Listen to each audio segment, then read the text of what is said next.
Yo, welcome back to another edition of the Men Who Cry podcast. Thank you guys again for listening. We are recording right after the BTA we just saw from the Cleveland Cavaliers heading back to the Eastern Conference Finals for the first time since 2018, beating up on the Detroit Pistons. And we will be talking about the Pistons a little bit later, but the Eastern Conference Finals and the Western Conference Finals are set, okay?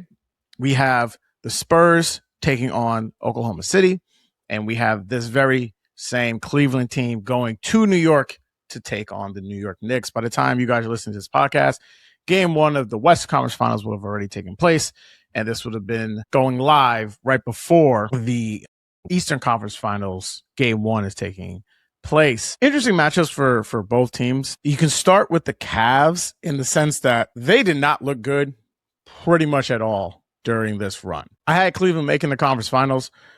Frankly, I thought they were going to be looking somewhat better than this, to be honest. They are a team that I think kind of like the Knicks in a way where they play into a lot of their bad habits. I still do not know how that series went 7 against a Toronto team that legitimately can't score. And even with this team against the Pistons, the reason why I had the Cavs was ultimately why they won this last game was just the fact that I just think offense in the NBA is so hard to get and the Pistons can't score.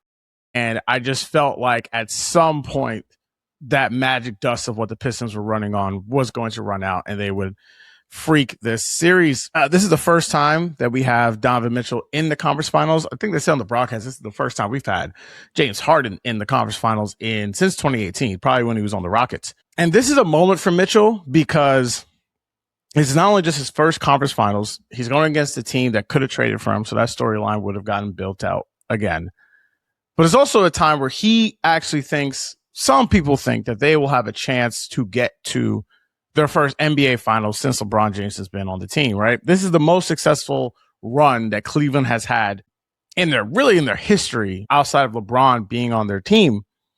But the amount of times they looked so shitty in these playoffs, I don't think gives anyone any confidence that they were actually going to be able to win this series. Now, game one is, like I said, it's going to be on Tuesday. At that point, the Knicks would have not played a basketball game for 9 days. So you would think there's going to be a level of rust that came out. But we already just saw this story with the Sixers, where they had a team come in and just was not able to get anything done because they had a lot of tired legs. I kind of think that that's going to be the same thing in this series, or especially in game one. I think game two will be a better indicator of whether or not we were going to have a long series or not. I'm picking the Knicks in 5 games, and I am only giving the Cavs some respect to give them a game. I have seen James Harden in these big moments. He did not look good in this game.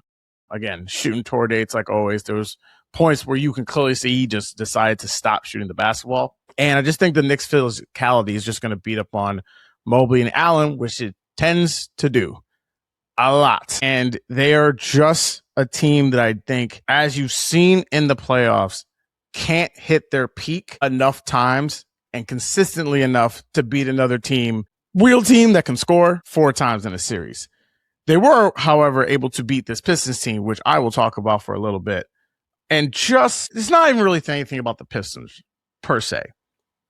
It's a lot of times that what happens is that there's always that team, a team that comes out of nowhere who people just glom onto, right? Because a large part of the NBA season is that of a team that you want to get excited about. You need something to talk about and something to carry you throughout the regular season, right? I would say that the NBA hasn't had a true regular season narrative or an important narrative that has been basically solely about basketball since the Warriors were trying to get to 73 wins a decade ago now, 2016. Every other year since that, a lot of the conversation that takes place about the regular season have some forms of tanking, some toxic MVP race, viewership, and these guys aren't playing hard. It's always that version of NBA coverage, and I wish, frankly, that it would just get better. But the thing that gets me more annoyed is when we have these teams like the Pistons that, if you watch any semblance of basketball for, 4 or 5 years, you knew this team wasn't going anywhere, okay? They did not have a second scorer. they had one guy that they were relying on the whole time, and all they did was just play jailhouse ball, and that can only get you so far. Yes, they had a great regular season. They won 60 games. So did Atlanta 10 years ago with the Jeff Teague team. They won 60 games and got, I believe, swept in the Eastern Conference Finals. Like, we've seen teams win 50 plus 60 games and know because of how things play out in the playoffs that they had no chance.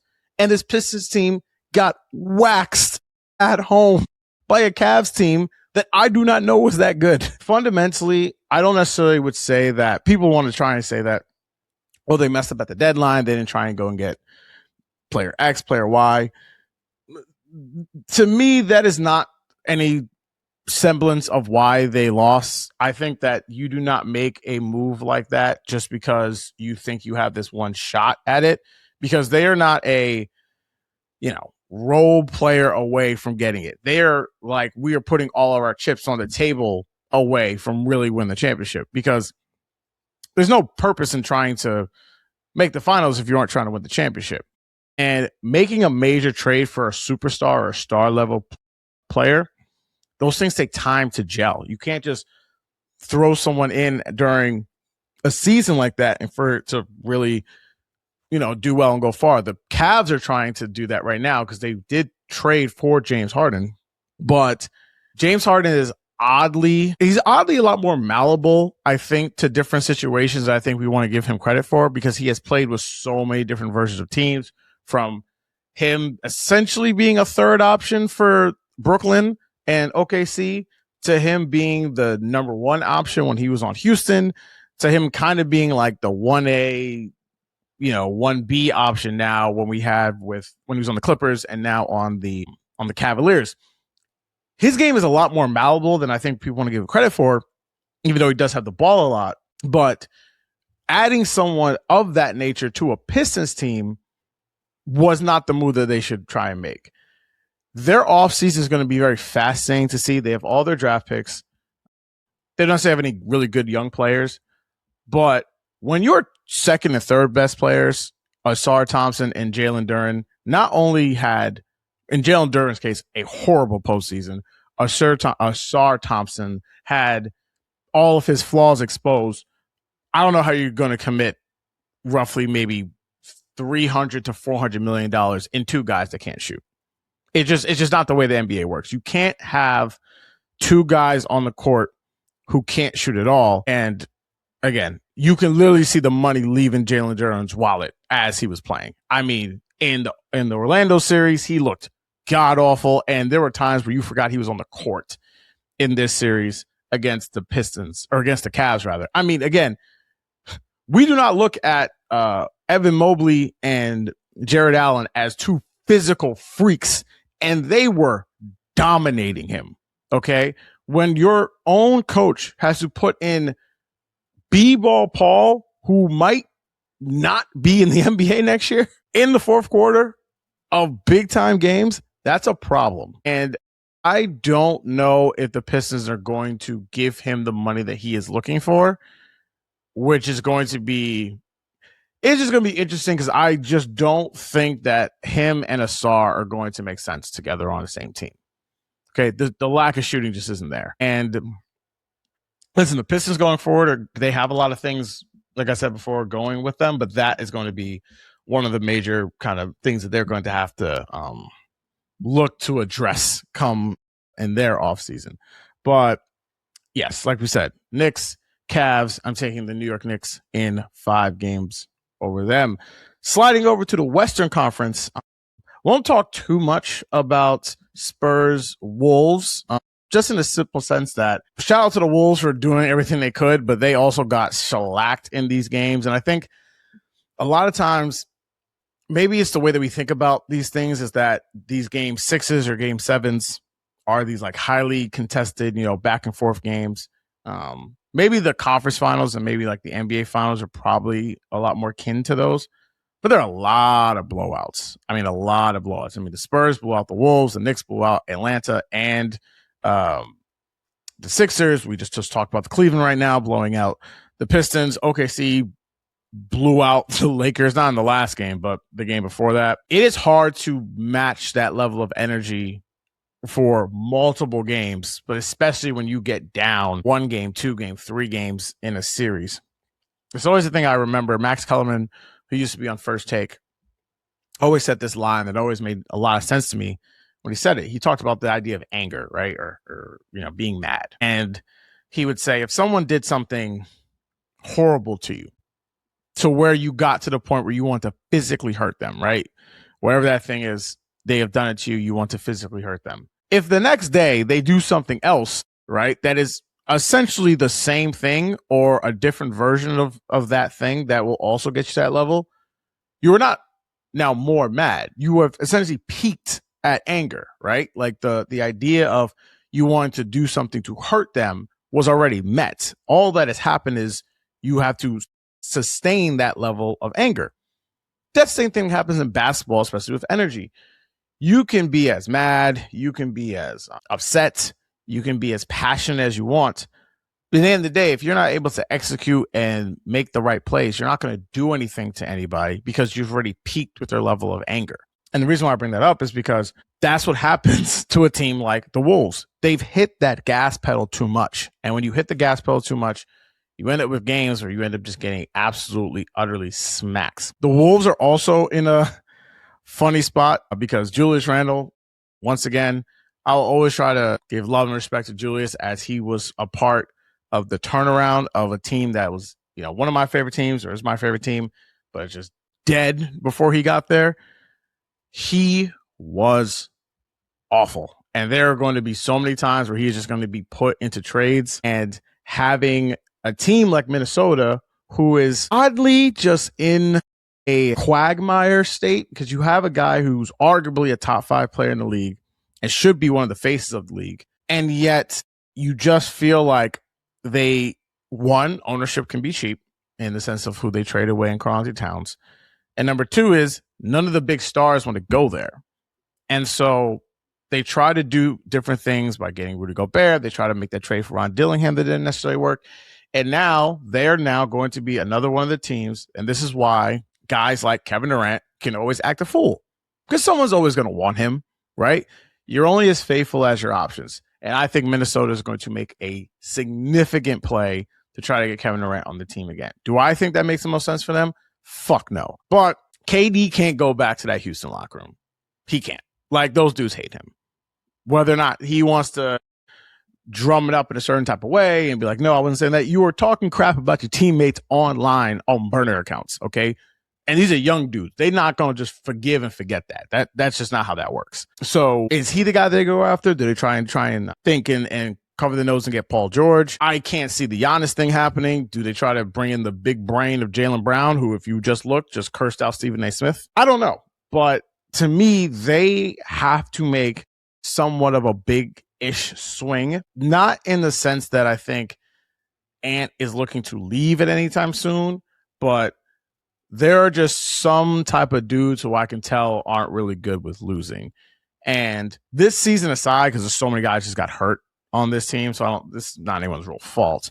But Ant's a guy you can't just be, trying to nickel and dime and trying to go for it. If you think this guy is one of the best players in the league, then you are under an obligation, the Bill Simmons rule, to try and win the championship every single season. So we'll see how the rest of Minnesota does. But we now have it set up with the only thing that some people believe might be able to stop Oklahoma City. So many things are on the line with the Spurs OKC game. I think the best player available or best player alive title is on the line. I still stand by the fact that this is going to be the last year that we will ever say someone was better than Victor Wembanyama in the NBA until he gets to year 10, 15 at that point. And the fact that him and Chet still do not like each other is just going to be even more fascinating to watch. J-Dub is accepted to play. And I think this series is going to simply come down to how many times can OKC turn the Spurs over.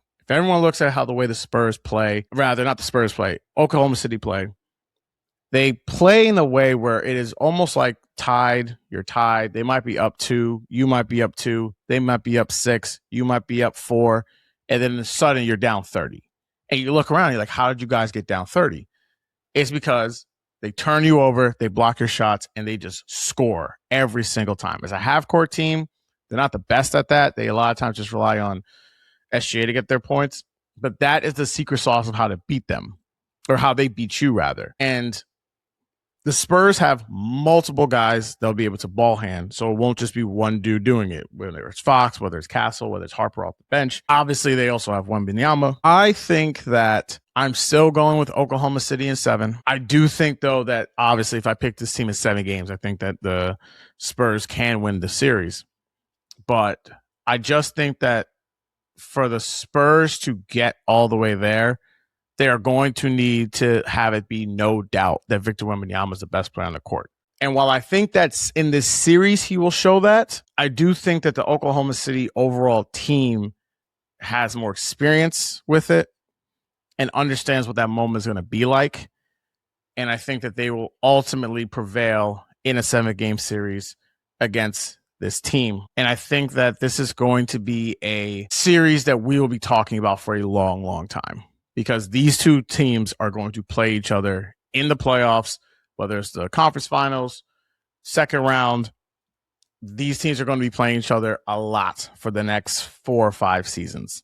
And this is just going to be the first of the many matchups that we are going to see between these guys play. And there is just a scary thought to think that this is probably going to be the worst Victor Wembanyama is going to be for the rest of his NBA career. And can OKC really stop him if he just goes to another level? Because there is the one thing that I love so much about basketball is that there are times where we talk about schemes. There's a lot of times we talk about effort. There's a lot of times we talk about, this player, that player, whatever. Sometimes it's just about, I got that guy, And when you got that dude and he knows he's that dude, ultimately all that other, matchups and playbook stuff, that stuff gets thrown out the window. And that is why Victor has a significant or realistic chance to send these guys home and potentially get to the NBA Finals and win the championship for the Spurs, even though I just picked, Oklahoma City to win the title, or rather just win this series. So yes, so we have Knicks OKC is my finals pick to start these playoffs, and I'm not changing it after what we saw. So I still expect it to be the Knicks versus the Thunder in the NBA Finals. All right, little short episode for you guys. It was just me. We will be back later this week to talk to you guys about something, but we're talking to you guys about something. We will have a guest later on, but thank you guys again for listening to the Men Who Cry podcast. It will mean so much to me if you leave the 5-star rating, if you like, review, subscribe, all that good stuff. All that stuff really helps me out so I can keep doing this stuff for you guys. And if you don't do those things, well, I just have to believe that you haven't put your AC in because it's summer season, it's Sunzest season. Don't get caught out here slipping in these streets. All right. Thank you guys again for listening. Peace out.